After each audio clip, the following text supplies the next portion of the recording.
Otra de las preguntas más importantes que se han debatido es si hay vida después de la muerte. Bueno, pues ha habido personas que se han aventurado en poder argumentar que han tenido experiencias con la otra vida. Otras personas han dicho que han visto al mismo Jesucristo, otras personas que han bajado al infierno, en fin. Pero ¿quién podría decirnos realmente qué hay después de la muerte? Y la respuesta es muy sencilla. Tiene que haber sido alguna persona que verdaderamente vivió entre nosotros, que él profetizó y anunció con muchos días de anticipación que iba a morir, y que exactamente en los días que él estableció para su muerte, resucitó de los muertos, y este es Jesucristo. Pero antes vamos a ver las cosas tan interesantes que la Biblia nos muestra acerca de cómo está formado el ser humano. La Biblia dice que somos espíritu, que tenemos un alma y que vivimos dentro de un cuerpo. Entonces, cuando nosotros morimos, la Biblia nos muestra que dos elementos que forman nuestra vida, que es el alma y el espíritu, se salen de nuestro cuerpo y se van inmediatamente a la presencia de Dios, o descienden a un lugar que Cristo le llamó el infierno, que se encuentra todavía en el centro de la tierra. Por ejemplo, en el libro del Génesis capítulo 35, versículo 18, la Biblia dice: y aconteció que al salírsele el alma, pues murió, llamó su nombre Benoni, y su padre lo llamó Benjamín. Aquí esta palabra que se usa para alma se escribe literalmente en el hebreo nepech, pero la CH se pronuncia como J en el hebreo. Entonces podríamos decir que se le salió el nepej con J. Y en el versículo 29 del mismo capítulo 35 del Génesis, dice la Biblia: exhaló Isaac el espíritu y murió, y fue recogido a su pueblo. La palabra alma y la palabra espíritu etimológicamente son dos palabras diferentes. La palabra nepej es diferente a la palabra ruach, que también se pronuncia ruach con J, porque termina en CH en el hebreo. Entonces, desde este punto de vista, la Biblia nos muestra que el alma y el espíritu son dos cosas diferentes. No son una dicotomía, ni se pueden mezclar, son dos cosas diferentes. El espíritu es la parte con la cual nos comunicamos con Dios, adoramos a Dios y servimos a Dios, porque somos espíritu. El alma es la parte que nos comunica con el medio ambiente. Sabemos que existimos, pienso, luego existo, tiene que haber una causa, esta causa tiene que estar fuera de nosotros.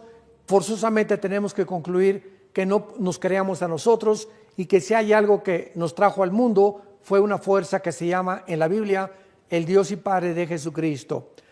Y cuando nosotros morimos, el cuerpo entonces es enterrado, descompuesto, regresamos al polvo, se lo comen los gusanos. A los cristianos durante 300 años los quemaron en las hogueras. Muchos preguntan si es bueno cremar o enterrar a un muerto. La respuesta bíblica es que no importa, porque tanto cremado como enterrado regresamos al polvo otra vez, porque lo importante es el alma y el espíritu. Entonces, si tú mueres hoy en la noche, tu alma y tu espíritu se van a salir de tu cuerpo lo van a enterrar.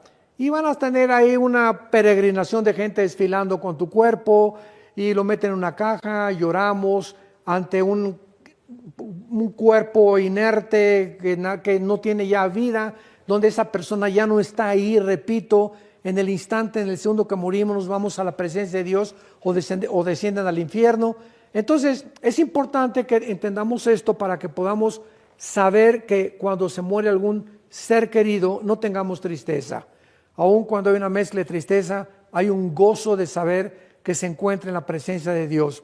Recordamos lo que dice en el versículo 29 del capítulo 35 de Génesis que acabamos de leer, que cuando murió Isaac fue recogido a su pueblo. Ya desde el Antiguo Testamento nos decía que estamos conscientes después de la muerte, y que después somos reunidos con un grupo de personas que murieron antes que nosotros y que nos están esperando en un lugar que en el Antiguo Testamento se llamaba el Sheol. Cuando Cristo viene, en el Evangelio de Lucas, capítulo 17, Cristo nos corre las cortinas y nos muestra que ese lugar a donde descendían los espíritus antes de que Él muriera en la cruz, el Sheol, le llaman el Hades. Cuando se tradujo la Biblia del hebreo al griego, se usó la palabra Hades para hacer la transliteración de la palabra Sheol. Y aquí Cristo dice que estaba dividido en el centro de la tierra en dos lugares, en el paraíso o en el seno de Abraham y en el Gena, que en el griego es el infierno. Entonces todos los que murieron antes de la cruz y se condenaron estaban esperando ahí ser trasladados hasta Apocalipsis 20 del 11 al 15, el juicio del gran trono blanco, para ser lanzados al lago de fuego. Pero los que se encontraban en el lago del paraíso, Cristo cuando muere, en los 3 días que estuvo en la tumba, descendió en su espíritu, los sacó de ese lugar y se los llevó al cielo. Así que desde la cruz hasta nuestros días, si nosotros morimos en Cristo, estamos en la presencia directa, inmediata del Dios que nos creó. Esto es importante para que tú tengas la seguridad de la vida eterna y el perdón de tus pecados. ¿Cómo puedo tenerla? Te voy a hacer una pregunta. Si tú te murieras hoy en la noche, ¿estás el 100% seguro de irte al cielo con Jesús? Si tú me contestas que no lo sabes, que porque no sabes si eres muy bueno o no estás muy seguro de tu salvación, implica que no eres cristiano. Porque los cristianos somos las únicas personas, por la gracia de Dios en la vida, que podemos decir que cuando nosotros cerremos nuestros ojos, estaremos eternamente unidos con Cristo, no por lo que hicimos, sino por lo que Él hizo en esa cruz, en nuestro lugar. Ojalá que tengas a Cristo en tu corazón. No ha habido hasta estos momentos, este año cumplo 46 años de predicar esta palabra. Y en estos 46 años que tengo predicando la palabra de Dios, no he podido encontrar a ninguna persona de ningún carácter, de ninguna disciplina académica que pueda contradecir que no ha habido ningún personaje en la historia como Jesucristo por 3 razones principales. Número 1, Jesucristo es tan importante que celebramos su nacimiento. Ni de Buda, ni de Mahoma, ni de Zoroastro, ni de Mahatma Gandhi, nadie sabe cuándo nacieron estos líderes religiosos. Sin embargo, en la Navidad, aunque sabemos que no nació el 24 de diciembre, pero la aprovechamos para poder dar testimonio, hasta los ateos no van a trabajar. Se cierran los comercios, hay un espíritu que a todos nos cubre de melancolía, queremos estar con la familia, comenzamos a intercambiar regalos unos con otros. ¿De dónde viene todo esto? De la Biblia. Todas estas costumbres y tradiciones vienen de la Biblia. Hace algún tiempo tuve una discusión con un ateo por radio y me dijo, de alguna forma tan burlona, yo ni siquiera creo que Jesucristo existió. Y le pregunté, ¿me puede decir qué fecha es hoy? 19 de mayo de 1991 me contestó. Y le dije, ¿desde cuándo comenzamos a contar? 1991.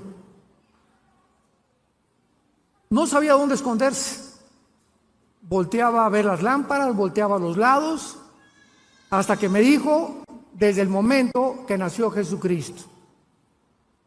El personaje tan importante de Cristo es tan impactante en la historia que la historia fue dividida por él. Y se cuenta la historia antes y después de Cristo. No es antes y después de Buda, antes y después de Zoroastro, antes y después de Mahoma, es antes y después de Jesucristo. Y en tercer lugar, es tan impactante la vida de este hombre que en esta semana que estamos celebrando por el amor de Dios. Aunque para los cristianos todas las semanas son santas. Así que esta no es solamente la Semana Santa para nosotros, es para el mundo y la aprovechamos otra vez para dar testimonio. Pero la muerte de Cristo, el nacimiento de Cristo y la historicidad de Cristo son inigualables. señores ateos que nos visitan, agnósticos, escépticos, estudiantes de la universidad. Y este hecho es simplemente para que te intereses en conocer la vida de este personaje. Antes de que yo fuera cristiano, me proclamé ateo, porque me decepcioné de la religión que mis padres nos heredaron. Me di cuenta de tantas cosas contradictorias que había, y lo que yo conocí fue la religión. Y cuando vengo a la Biblia, me encuentro por primera vez que este libro no es un libro religioso. El cristianismo no es una más de las religiones que existen. Esto es pura ignorancia de los politólogos, de los presentadores de la televisión, de historiadores que no tienen idea ni siquiera de las Sagradas Escrituras. Las religiones son sistemas inventados por los seres humanos para tratar de alguna manera de reconectarnos con los dioses, con la luna, con las estrellas, con el sol. O agarramos un tronco y un árbol y le damos la forma de un ser humano y nos hincamos ante algo que nosotros construimos o esculpimos. Esas son las religiones. Pero cuando venimos a la Biblia, venimos a Cristo, venimos a un hombre que se llama Jesús. Y tú puedes ser católico, mormón, evangélico y no tener una relación personal, diaria, viva, orgánica con la persona de Jesucristo. El hecho que vengas a la iglesia no te hace cristiano. Es como el hecho que si te vas a una fábrica de Volkswagen y trabajas en la Volkswagen, no sales hecho un carro Volkswagen. Entonces la iglesia es un lugar de reunión para los que aquellas personas que han decidido seguir a Jesús y quieren conocer más de la persona de Jesucristo. Hay un aspecto que quiero tratar en esta noche, científicamente, médicamente, de la persona de Jesucristo. Una de las preguntas más importantes que he tratado de hacer, estoy hablando en seminarios teológicos, en institutos bíblicos, en reuniones de psicólogos, como en el Ecuador tuvimos una con todos los psicólogos del Ecuador, mi esposa y yo hablando sobre la psicología y la Biblia, etcétera, etcétera, ha sido esta pregunta: ¿qué fue lo que le causó la muerte a Jesucristo? Y cuando ponemos la Biblia y comenzamos a investigar que la mayor parte de los crucificados, cuando estaban casi ya exhaustos, los soldados romanos tenían la orden del gobierno de romperles las rodillas, los meniscos de las rodillas, para que el crucificado, si no había muerto de desangramiento, muriera de asfixia.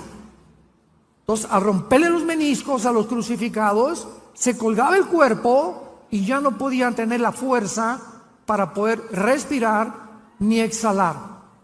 Morían asfixiados. Y eso garantizaba que al bajarlos de la cruz estaban muertos. Porque si un soldado romano bajaba a un crucificado vivo, el soldado era también sentenciado a pena de muerte. Sin embargo, cuando Jesucristo estaba colgado en la cruz, el centurión romano, que era experto en muertes, se acerca a la cruz y él sabía que Cristo estaba muerto. Sin embargo, agarra una lanza y lo atraviesa del lado izquierdo al lado derecho, a través de todo el pecho de su cuerpo. Y Juan escribe en el capítulo 19, vi salir una gota de sangre mezclada con agua.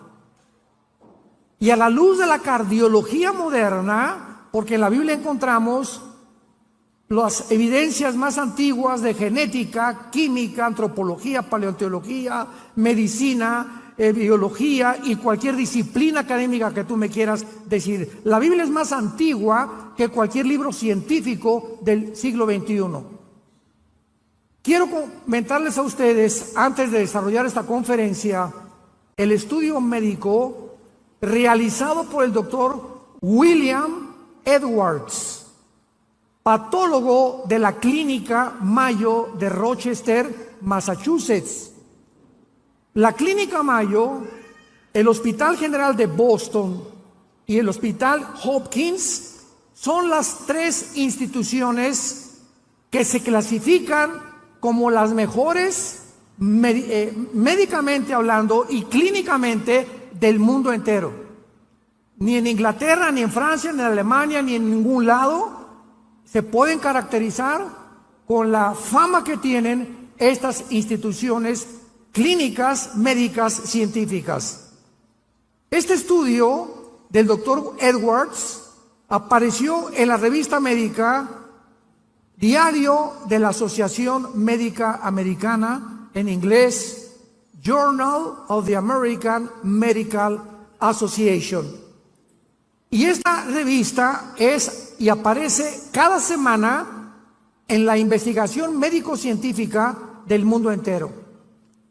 Escuchemos la opinión médica de una persona que no es cristiana, de un médico patólogo famoso en el mundo entero acerca de la muerte de Jesucristo. Número 1, la sangre que sudó en Getsemaní. La Biblia dice que cuando Cristo estaba en Getsemaní, fue tan intensa la presión que él tuvo espiritualmente que la sangre comenzó a salir de sus poros y de su piel. Y este médico dice lo siguiente: este fenómeno se llama hematohidrosis. Hematohidrosis, o sea, sudor sanguinolento, y ocurre en estados altamente emocionales, cuando la hemorragia de las glándulas sudoríparas ocasiona que la piel quede excesivamente frágil. Probablemente la pérdida sanguínea en el huerto de Getsemaní fue mínima. Sin embargo, la fragilidad cutánea resultante ocasionó más tarde en una gran pérdida sanguínea durante la flagelación. Veamos qué dice Mateo 26, versículo 36. Entonces Jesús llegó con ellos a un lugar que se llama Getsemaní.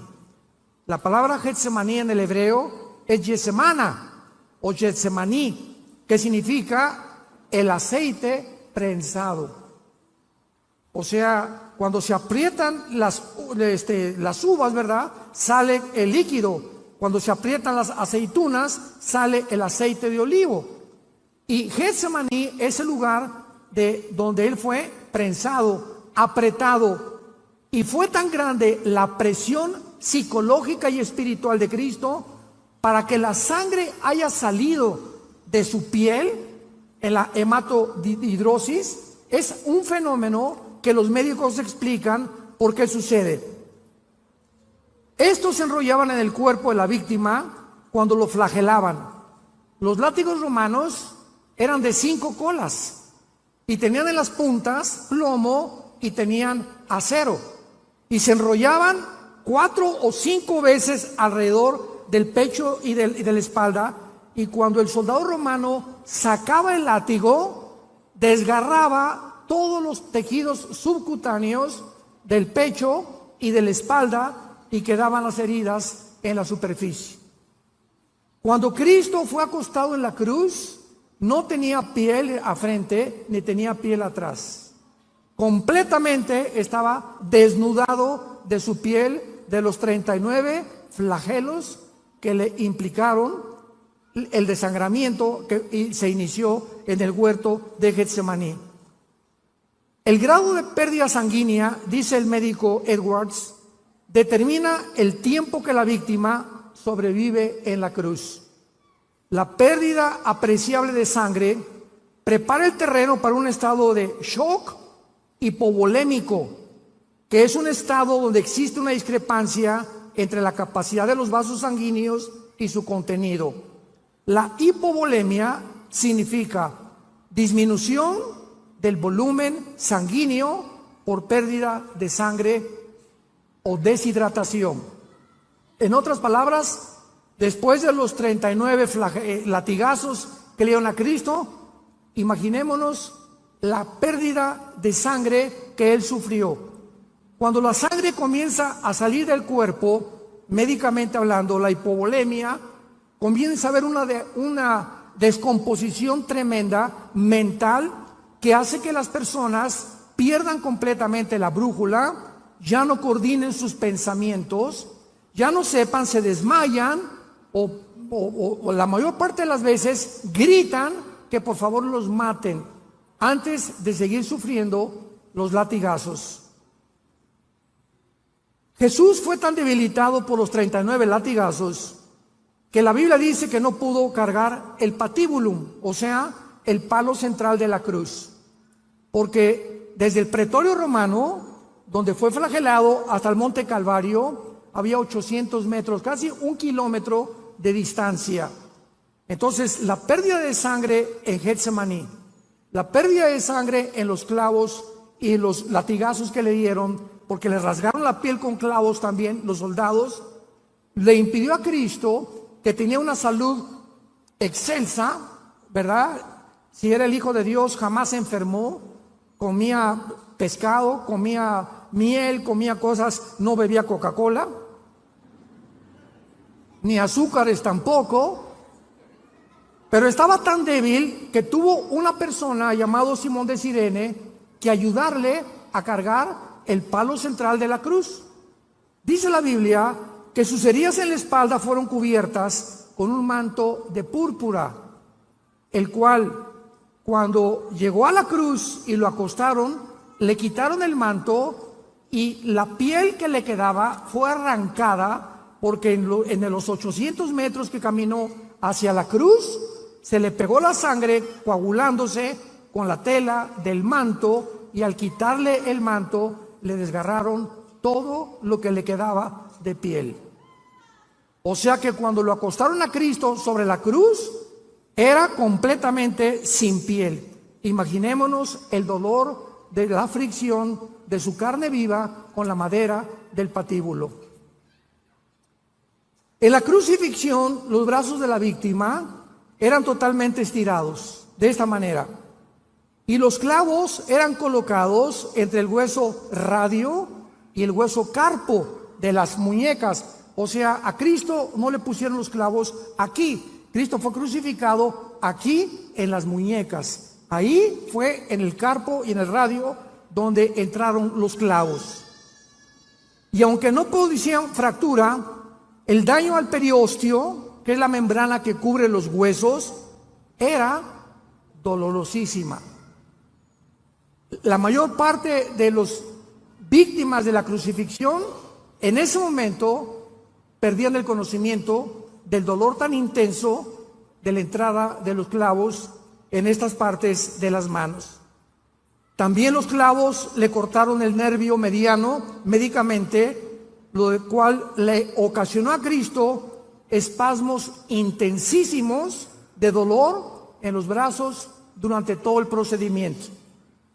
Todo esto produjo una parálisis en parte de sus manos que se llama los ligamentos o mano de garra, donde la mano comienza a perder ya el control y se hace así y ya no puede abrirla del dolor tan intenso de los clavos en el carpo y en el radio.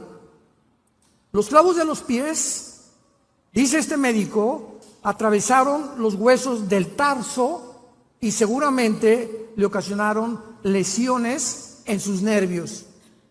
El mayor efecto fisiológico es lo que se llama la interferencia con la respiración normal, especialmente durante la exhalación, ya que el cuerpo tiende a fijar el tórax en estado de inhalación y el crucificado está colgado y no puede hacer esto, respirar y exhalar, porque el peso de los clavos, al tratar de hacer esto, le produce más presión en las manos y más presión en los pies. De acuerdo a los análisis de respiración, primordialmente con el diafragma y de forma superficial, resultan en una retención de dióxido de carbono en la sangre. Y esto es lo que produce y lo que produjo a millones de personas, ahora que hubo la pandemia, cuando nos mandaron ponernos un pañal en la boca. ¿Qué te produce el pañal en la boca? Que los estreptococos se te vuelven a meter, no respiras el oxígeno que necesitamos y después la Organización Mundial de la Salud dictamina que no servía de nada. Impresionante lo que hicieron con nosotros. Continuaron en el cuerpo de Cristo calambres musculares, hormigueo en los brazos, por la posición tan incómoda, y se agregaron a la molestia de la respiración, porque en cada momento que respiraba era un dolor y un martirio agonizante, lo cual casi siempre llevaba a la asfixia a los crucificados. Otros factores, dice el médico Edwards, que contribuyeron a la muerte del crucificado variaban, pero siempre era deshidratación, arritmias cardíacas inducidas por el estrés, insuficiencia cardíaca por la acumulación rápida del líquido en la cavidad pericárdica o en cavidad pleural. Y finalmente, un aspecto médico de la muerte de Jesús ha sido gran controversia y es el tema que quiero desarrollar. ¿Qué fue científicamente o médicamente? Se van a sorprender ustedes lo que le causó la muerte a Cristo. Cuando el soldado romano le atravesó el costado, le atravesó lo que se llama el pericardio, que es una membrana que cubre el corazón, y el endocardio, que es una membrana que está dentro casi en el corazón. Y cuando Juan escribe hace 2000 años, vi salir una gota de sangre y una gota de agua. De acuerdo a los cardiólogos del siglo XXI, la mezcla de la sangre con el agua es por la rotura del pericardio. O sea, Cristo ya estaba muerto antes de que el soldado le atravesara con la lanza el costado. De acuerdo a lo anterior, el líquido que salió de Jesús correspondía al líquido pericárdico y la sangre a presencia de sangre en la cavidad pericárdica. El corazón está forrado por dentro por la membrana llamada el endocardio, después una capa muscular llamada el miocardio, forrada por el pericardio, con dos capas, pericardio visceral y pericardio parietal. Y estas capas no se conocían hace 2000 años, ni se entendía tampoco qué es lo que pasaba, porque jamás había el estudio clínico que hicieron después estos médicos de la Clínica Mayo, Rochester y la Clínica de Hospital Hopkins y de Boston hace algunos años. Y finalmente, ¿qué fue lo que ocasionó la muerte de Cristo? Damas y caballeros santos de Dios, 1000 años antes de la crucifixión, David escribió el Salmo 22. David no sabía nada de crucifixiones porque esto comenzaron a través de las tradiciones a integrar la crucifixión los romanos. Y David escribe 1000 años antes de Cristo, en el Salmo 22, las palabras y la causa que le mostró a Cristo, o la razón que le causó a Cristo su muerte en la cruz. Y comienza el Salmo 22 diciendo: Elí, Elí, lama sabactani. Dios mío, ¿por qué me has desamparado? Que fue la última expresión de Cristo. Y finalmente, más adelante dice: jugaron ropas los soldados con mi manto, me miran como toros de Bazán.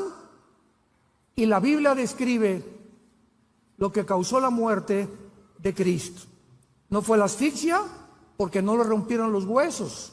Estaba escrito en el libro del Éxodo que al cordero no le iban a romper los huesos.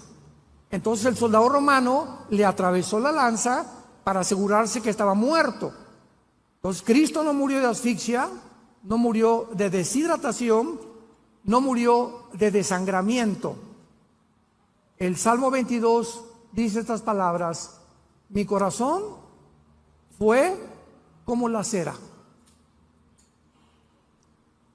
Cristo muere cuando tus pecados y mis pecados son puestos sobre de él, y el dolor de llevar tus pecados, tus adulterios, tus robos, tus asaltos, tus violaciones, tu drogadicción, tus fornicaciones, nuestros robos, todas las cosas que tú y yo habíamos hecho, fueron puestas sobre su cuerpo, y el dolor fue tan intenso que el corazón le explotó. Cristo muere de dolor moral. Si alguna mujer está pariendo, sabe el dolor que tiene cuando el niño va a salir a la luz. Y los dolores son intensísimos del parto, se consideran los más grandes que hay de sufrimiento en el ser humano.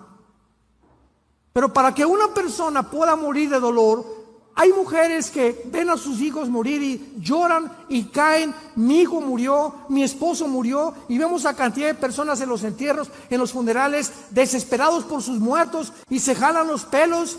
Pero no hemos visto a ninguna persona que sea tan intenso el dolor que caiga muerto, de no poder soportar el dolor tan grande que está experimentando la pérdida de un ser querido.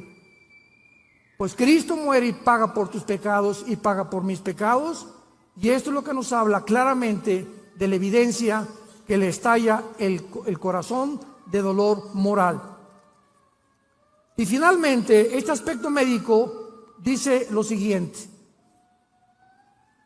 las víctimas de crucifixión morían sofocadas casi siempre. Para acelerar la muerte, los romanos les rompían las piernas a las víctimas moribundas. Una vez que podían empujar las piernas contra el soporte de la madera que los sostenía y les ayudaba a levantar el pecho para respirar, los músculos exhaustos de la víctima ya no se podían mover más. La caja torácica y el diafragma para respirar, por lo que sobrevenía la asfixia inmediata a los crucificados. La Biblia dice que Jesús sufrió todos estos dolores y todos estos quebrantos simplemente para decirnos: te amo, te amo, Dios te ama. De tal manera amó Dios al mundo, de tal manera amó Dios al mundo, no nos mandó palomitas ni nos mandó dinero. La manera en la que Dios manifiesta su amor a tu vida y a mi vida es Él no perdonando a su Hijo en la cruz para perdonarnos a nosotros.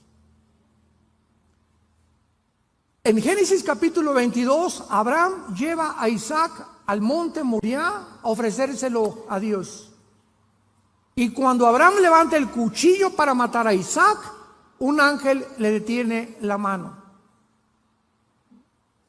Casi 3000 años después, la misma escena la vemos en el Monte de los Olivos.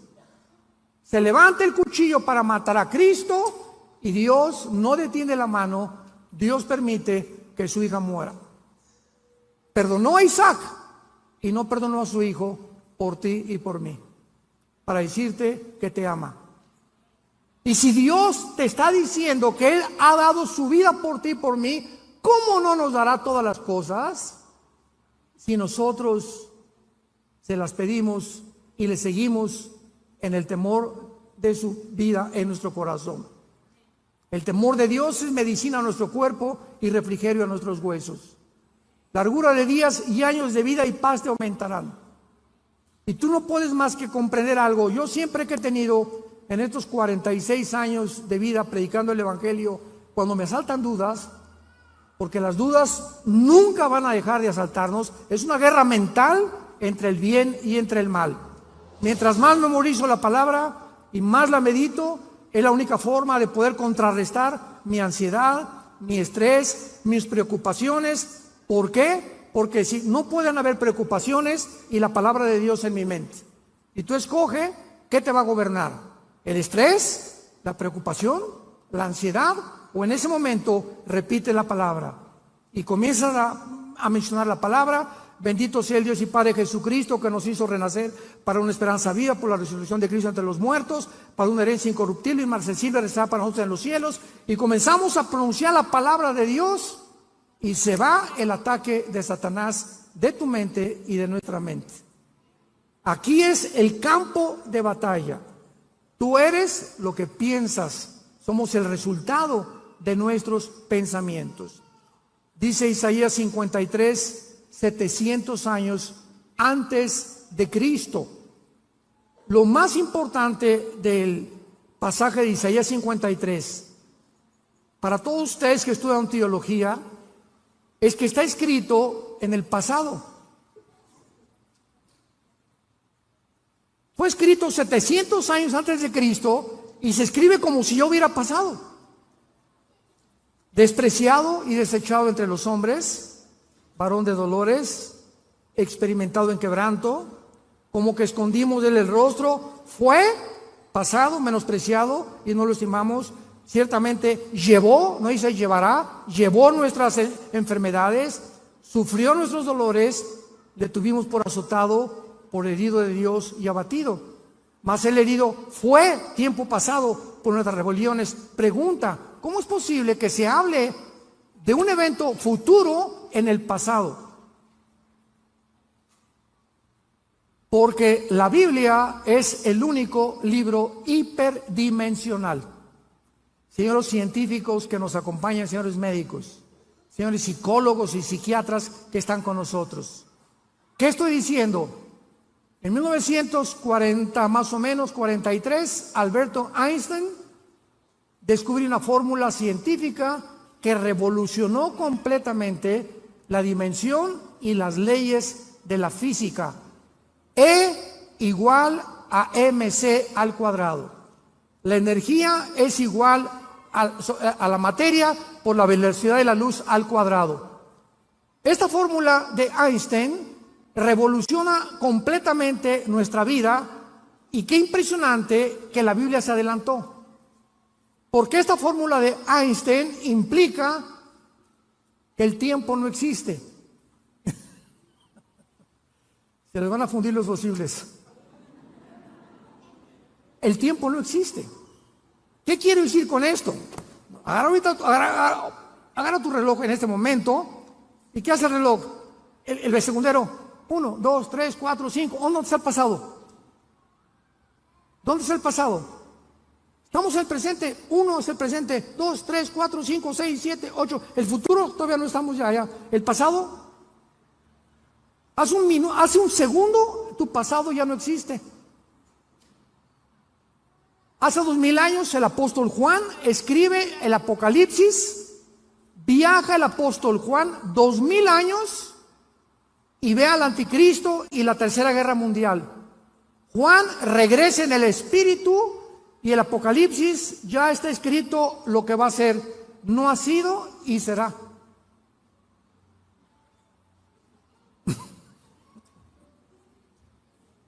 El profeta Isaías escribe en el capítulo 53 de su libro que Cristo fue desechado, entregado, etcétera, etcétera, y no había sucedido más que en el futuro. Y cuando encontramos que la fórmula de Einstein demuestra que el tiempo no existe, el tiempo se incluye desde Einstein como la cuarta dimensión. ¿Qué quiero decir? Que somos seres que vivimos en 4 dimensiones: altura, profundidad, anchura y el tiempo, que desde el siglo pasado estuvo incluido dentro de las dimensiones del ser humano. Dios vive en otra.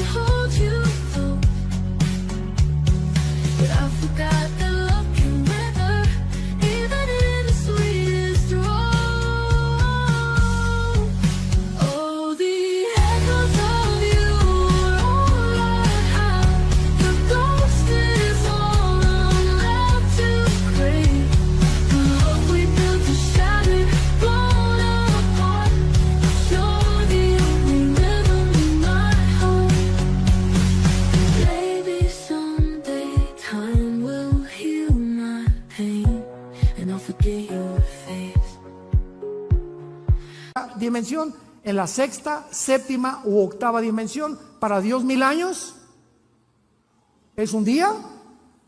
Un día es como 1000 años. Cada vez que la Tierra hace una vuelta al Sol de 365 días, para Dios fue un día. Para nosotros fueron 365 días que pasaron en nuestro tiempo. Y si yo me voy a la Luna o a Marte con un traje de astronauta y salgo mañana, vamos a poner que mañana es el 10 de abril, y regreso dentro de un año y tengo 30 años de edad, cuando yo regrese el año que entra, mi esposa va a tener 5 años más que yo. Porque ya saliendo de la atmósfera, el tiempo no existe como existe aquí en la Tierra. Aquí pasa más rápido que en el espacio. ¿Y cuántos hombres dicen, no, pues yo me quiero ir a Marte, no? Hermanos, todo lo que estoy compartiéndole a ustedes es maravillosa. La Biblia es maravillosa. O sea, el Ramayana, el Popo, el Tripitaka, los Vedas de los persas, el Corán, no hay un libro religioso ni científico que tú me puedas decir que nos explique de dónde venimos, quiénes somos y a dónde nos dirigimos. Y cuando Dios muere en la cruz y abre sus brazos, nos dice lo siguiente: todo aquel que me sigue no permanecerá en tinieblas.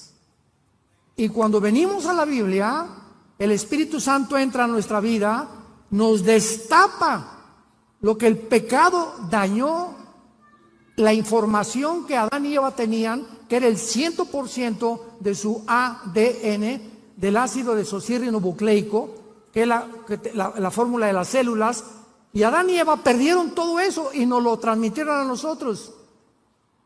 Einstein decían que teníamos el 8% desarrollado de la mente nada más. Perdimos más del 90% de la información. Y la única forma de recobrar esta información, para que tengas la seguridad de morir en paz y de saber que nunca, nunca Dios te va a abandonar, que nunca te va a dejar, y que en medio Él es nuestra fortaleza, en nuestra angustia, y que Él es nuestro amparo y nuestro refugio, como las alas bajo de la gallina cubre a sus pollitos. Fortaleza mía, castillo mío, mi Dios, en quien confiaré, decía David, es teniendo a Jesucristo como tu Salvador. Comienzas a entender el mundo. Vamos a hablar de esto mañana en el desayuno. Impresionante como el mundo llegó a su fin. Filosóficamente, religiosamente, políticamente, militarmente, en cualquier área que tú busques, el mundo en que tú y yo vivimos hoy está completamente derribado. En Estados Unidos se acabó la democracia, se acabó la moral en el mundo, ya los géneros terminaron, la biología y la genética la hicieron a un lado. Ahora un hombre puede ser mujer, una mujer puede ser un hombre, de acuerdo a lo que él crea o lo que ella crea, y no genética ni biológicamente. Es una locura, es un mundo de psicópatas, de sociópatas. Nunca el mundo había enloquecido al grado en el cual se encuentra actualmente. Y simplemente porque no tienen a Dios, porque hemos creído que podemos vivir sin Él. ¿Qué importancia tiene la muerte de Cristo para todos nosotros? En primer lugar, la muerte de Cristo fue el tema que más intrigó a los profetas hebreos. Dice en la primera carta de Pedro, capítulo 1, versículo 11, los profetas profetizaron de la gracia destinada a ustedes. Inquirieron y diligentemente indagaron acerca de esta salvación, escudriñando qué persona y qué tiempo indicaba el Espíritu de Cristo que estaba en ellos, el cual anunciaba de antemano los sufrimientos de Cristo y las glorias que vendrían tras ellos. En la cruz del Calvario había dos grupos de personas: los religiosos, los fariseos, supuestamente los doctores de la ley. Y del lado izquierdo estaban los griegos, los filósofos de Atenas, los discípulos de Zenón, los epicúreos, los estoicos, los grandes pensadores de la historia en aquel tiempo. Los religiosos, los fariseos, voltearon a la cruz y dijeron: este no puede ser el hijo.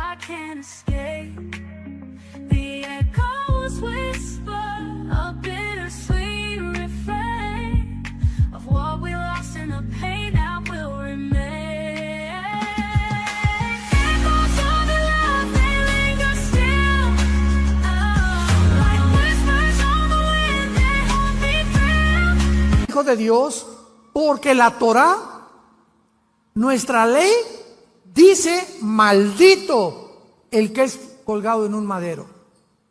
Pues ¿cómo puede este hombre decirse que es hijo de Dios cuando nuestra ley dice que los que son crucificados son hechos maldición? No puede ser este el hijo de Dios. Comenzaron a ofuscar en sus pensamientos y en su limitada racionalización.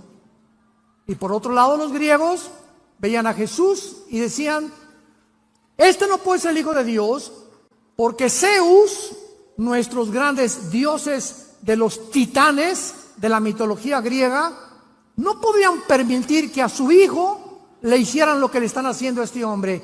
¿Cómo puede llamarse este el hijo de Dios? Damas y caballeros, los religiosos y los filósofos, Dios enloqueció su sabiduría. Porque la palabra de la cruz es locura a los que se pierden. Y no podían, con su mente intelectual y filosófica, como actualmente también, no me importa que seas maestro de filosofía y letras en la universidad, ni que tampoco tengas doctorados en ciencias políticas, si tú no tienes al Espíritu de Cristo en tu vida, no vas a entender la Biblia. Porque los pensamientos de Dios son más altos que los nuestros. Y la forma como Dios actúa no es como nosotros. Y en esa cruz, donde unos decían que era maldición y otros que era una imposibilidad que el Hijo de Dios pudiera decirse así, muriendo como un vil criminal y su padre no hiciera nada, Dios lo hizo a propósito. Porque detrás de esa muerte se encontraba toda la sabiduría de Dios, escondida detrás de la locura de los seres humanos. Y eso fue lo que me hizo a mí, por primera vez en mi ateísmo, reflexionar y humillarme delante de Dios. Y se acercó entonces mi hermano Alejandro, que era cristiano, me leyó este pasaje de 1 Corintios capítulo 1, que dice así: porque lo insensato de Dios es más sabio que los hombres, y lo débil de Dios es más fuerte que los hombres. Lo que para ti es locura, para Dios es sabiduría. Porque lo que tú calificas como locura, Dios lo hizo a propósito para que no lo busques intelectualmente, sino para que te humilles delante de Él, recibas a Cristo y Él te abra el entendimiento y te diga: 2 más 2 son 4, 5 más 5 son 10. Imagínate un niño de 6 años. Oiga, maestro, ¿qué quiere, chamaco? Tanta molesta que me das. Explíqueme la teoría de Einstein, m igual a mc al cuadrado. Mira, niño, aunque yo te lo explique, no lo vas a entender. Pero ¿por qué, maestro, si mi cerebro es igual al tuyo? Es verdad, pero el mío está desarrollado y el tuyo no. Entonces, cuando tú crezcas y madures en conocimiento, vas a entender lo que ahorita, aunque te lo explicara, no lo vas a explicar. Cuando yo era ateo, Dios me dijo, gusano, chinche, hormiga de agua puerca. ¿Quieres entender mis caminos? ¿Quieres caminar conmigo? ¿Tú crees que puedes comprenderme cuando yo hice el universo? Como le dice a Job, ¿dónde estabas cuando hice la tierra? Cuando medí las medidas de la tierra, la distancia entre la tierra y el sol, el movimiento de gravitación de la tierra, el movimiento de traslación de la tierra, la velocidad de la luz, 300,000 kilómetros por segundo. ¿Dónde estabas tú? Le pregunta Dios a Job. Si eres tan inteligente, dímelo. Dime quién eres, ya para acabar pronto. Y cuando nos damos cuenta que estamos tratando de pelear con un Dios, que si Él existe es lógico, hermanos filósofos, la lógica elemental nos dice lo siguiente: si realmente Dios existe, Él no puede pensar como nosotros, y es una mente inmensamente grande, maravillosa, y si yo quiero aprender, necesito una condición, una sola: ser humilde. Ser humilde, humillarme. Señor, lo que sé, como dijo Sócrates, yo solo sé que no sé nada. Estoy tratando de pelearme contra ti, que porque, ¿y para qué si Dios hizo a alguien?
¿Y para qué hizo el sufrimiento? ¿Y por qué permite que los niños se mueran? Qué interesante que los ateos nunca contestan, nos preguntan a nosotros. Nunca un ateo le va a preguntar esas preguntas a otro ateo, o a un agnóstico o a un escéptico. Nunca, jamás. Nos los hacen a nosotros los cristianos, porque de alguna manera en sus conciencias saben que no hay respuestas en el mundo, y por eso viven vidas sin esperanza, sin ninguna seguridad, llenos de estrés, llenos de esperanza, llenos de odio, llenos de maldiciones. ¿Por qué? Porque están enojados contra la vida, porque no entienden la vida, porque no entienden a Dios. Y como dijo don Teofilito, ni lo entenderás hasta que no vengas a la cruz de Jesucristo. Lo insensato de Dios es más sabio que nosotros. Miren, hermanos, que Dios escogió lo necio para avergonzar a los sabios, y lo débil del mundo escogió Dios para avergonzar a los fuertes. ¿Saben lo que dijo el Dalai Lama al Papa Juan Pablo II cuando vino a México? Le dijo al Papa, el Dalai Lama, a Juan Pablo II: yo pienso que Cristo se equivocó porque escogió a 12 pescadores iletrados y desleídos, como decía Cantinflas, que ni a la primaria fueron. Si hubiera escogido personas inteligentes, dijo el Dalai Lama, como yo, que soy filósofo y pienso, y la política y por aquí y por allá, Cristo no hubiera muerto crucificado. Jesús, María y José y el burrito que los acompaña. Virgen de la Macarena. ¿Se dan cuenta la estupidez, la soberbia del ser humano? Y a propósito, Cristo escoge a esos hombres desleídos y deslustrados, ignorantes, para que cuando se enfrentaron al mundo, el mundo se maravilló y decían: ¿quiénes son estos pescadores que se enfrentan con denuedo y con valor al César, y a los filósofos, y a los epicúreos, y a los estoicos, y a Zenón los filósofos, y los retan diciendo que Jesús murió, que resucitó, y a estos hombres que no fueron ni terminaron la primaria, fueron los que cambiaron el Imperio Romano. Nunca un impacto tan grande en la historia había sido hecho por 12 hombres vulgares y pescadores. Y Dios lo hizo a propósito para avergonzar a los sabios.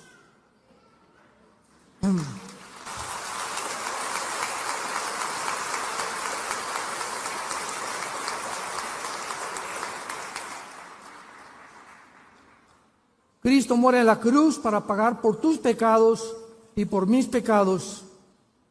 Y es la base de su muerte lo que nos puede limpiar delante de Dios. Tú me dices, es que yo hice un asilo para ancianos y yo he hecho orfanatorios para niños y voy a mi iglesia y me persino cada domingo, o voy a la iglesia evangélica o a la iglesia que tú vayas y limpiamos nuestra conciencia. La Biblia dice, el que tiene al Hijo tiene la vida. Puedes tener una religión, te repito, puedes ser católico, evangélico, bautista, nazareno, pentecostal, presbiteriano, dime lo que quieras. No es la etiqueta de la botella lo que determina el contenido, es lo que está dentro de ti. Yo soy esto, yo soy aquel, presbiteriano, bautista por afuera, porque voy a tal y a tal iglesia o a tal denominación, pero dentro de tu vida, ¿tienes tú una relación con Jesús? ¿Amas la Biblia? ¿Amas a tus hermanos? ¿Amas a tu esposa? ¿La respetas?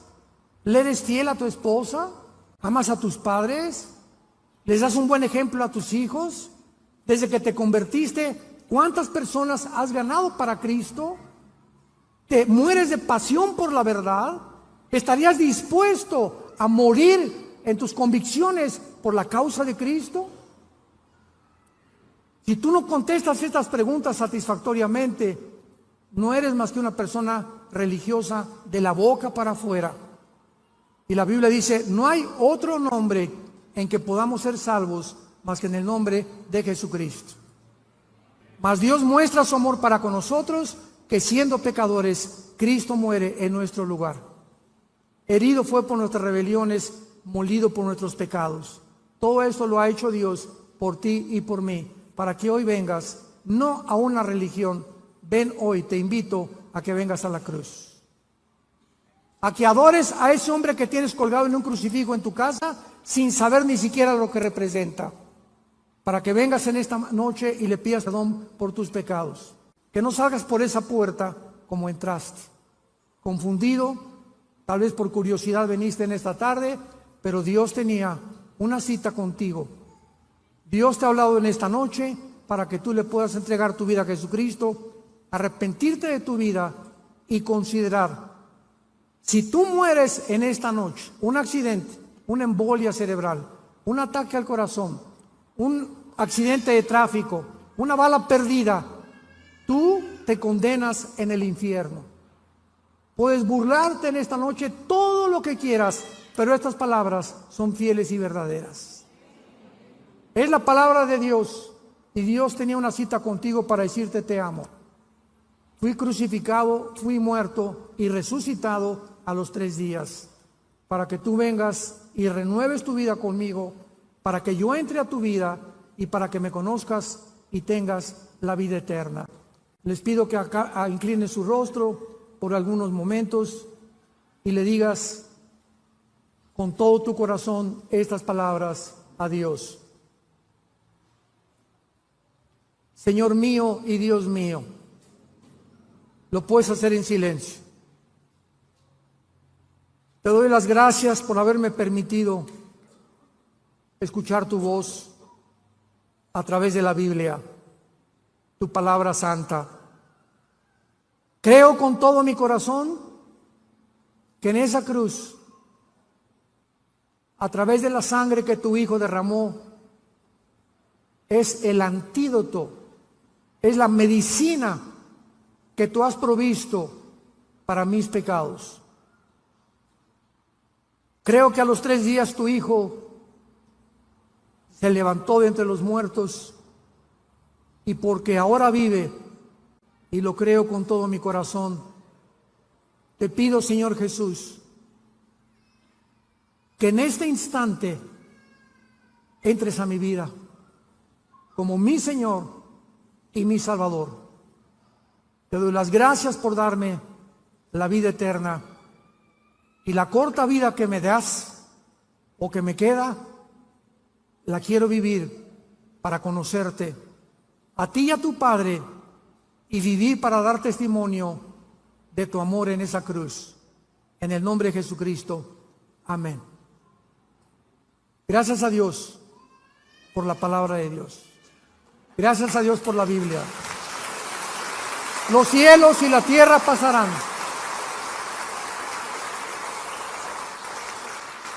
los cielos y la tierra pasarán, pero mis palabras permanecerán. Todos los sistemas filosóficos del mundo estamos viendo que están derribados. Todo se está derrumbando a nuestro alrededor. El petróleo, el peso, la democracia, el capitalismo, el comunismo, el socialismo, todo, la ciencia, la sexualidad, todo ante nuestro alrededor se está derribando.